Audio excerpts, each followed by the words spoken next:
Breaking tonight, the King has not ruled out the possibility of paying reparations for the royal family's historical links to the slave trade after he gave his backing to a new research project into the matter. So this is royal sources telling the Daily Telegraph tonight that the King was waiting to see the results of the research before deciding on his response.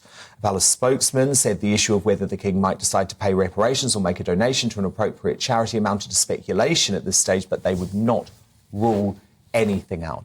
And earlier today, on the record, the palace responded to The Guardian, saying this is an issue that His Majesty takes profoundly seriously.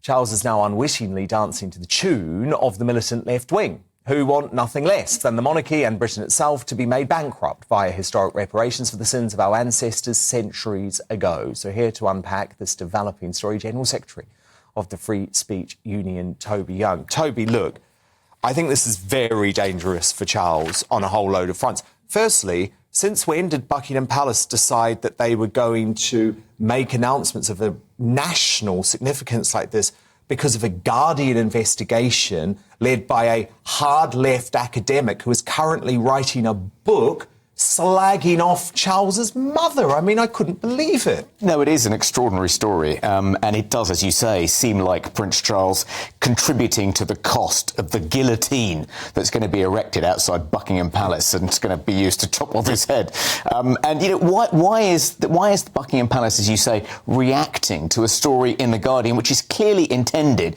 to deflect attention from The Guardian's own embarrassment about the revelations of the involvement of its own founder in the slave trade and 9 of the 11 backers of that founder when The Guardian was first set up. And you know, The Guardian, in response to these hugely, much more embarrassing revelations than these revelations about the royal family, The Guardian's response is to announce that it's going to set aside a fund to make reparations to the victims or the descendants of the victims of the slave trade of £10 million. Sounds like a big number, but The Guardian's total endowment is worth £1 billion, so that's 0.1% of The Guardian's fortune. 10 years, 10 million over 10 years. Which is nothing. Presumably, if Buckingham Palace's response to this research project is to devote 0.1% of the net worth of the royal family to reparations, The Guardian will write a leader saying, more than enough, that's all it needs to do, that's fine. It just feels at the moment, though, that the royal family are totally gearing all of their messages to the wrong group of people, because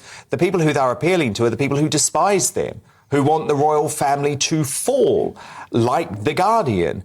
We've seen this week Prince William sign up Jacinda Ardern, you know, the lockdown tyrant of New Zealand, to be his main advisor. Again, someone who is part of that globalist woke mob. I don't really understand what they're doing. And I have to say, Toby, today and this week, I've never missed the late Queen Elizabeth II more.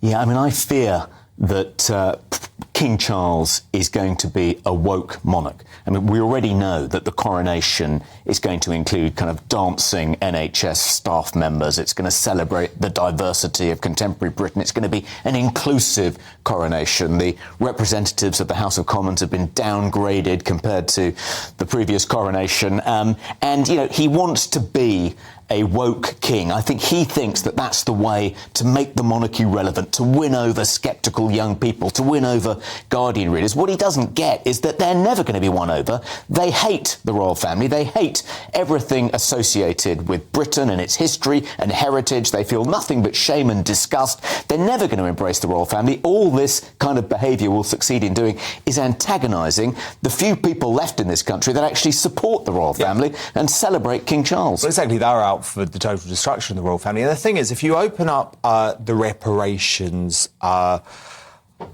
issue, actually, it's going to end up costing the British people, isn't it? I mean, King Charles isn't going to have to change his lifestyle. I presume he's not going to sell his palaces or stop travelling in his helicopters. But it could actually, if you go open up this Pandora's box, it could actually end up being incredibly costly to British taxpayers. Absolutely. One of the ridiculous things about this is, in a sense, the British people, the British monarchy, the state of Britain has already made reparations. It's already done penance for its involvement in the slave trade, because Britain devoted blood and treasure in the form of the Royal Navy's West Africa Squadron to ending the transatlantic slave trade. Between 1807 and 1860, something like 1,600 slave ships were stopped by the Royal Navy, and over 150,000 slaves were released. We lost lives. We spent an enormous amount of money ending the slave trade. The difference between Britain and other civilizations, other empires involved in slavery, is we're the only one to actually make an attempt to abolish the slave trade. We've done our penance. We've paid for our sins. We don't need to pay again. No, I know. No one ever talks about that, do they? They don't. They never talk about that. No one ever talks about the fact that actually, if it wasn't for Britain, the slave trade may never have been abolished. Yeah. It was all down to us. And actually, we spent decades in the early 1800s doing it. And then, of course, the rest of the world followed suit far later.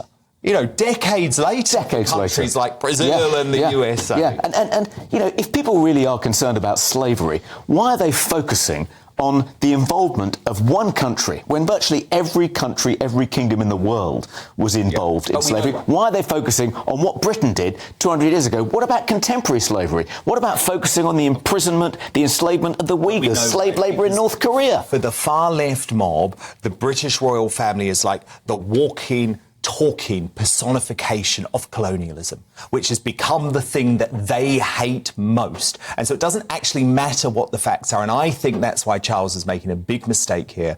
He should have been like the late Queen and just let this wash over him. No, he's going to end up abolishing himself in an effort to decolonise the royal family. Don't do it, Charles. Don't do it. And stop listening to The Guardian. Actually, that should be the first thing you do. Toby Young.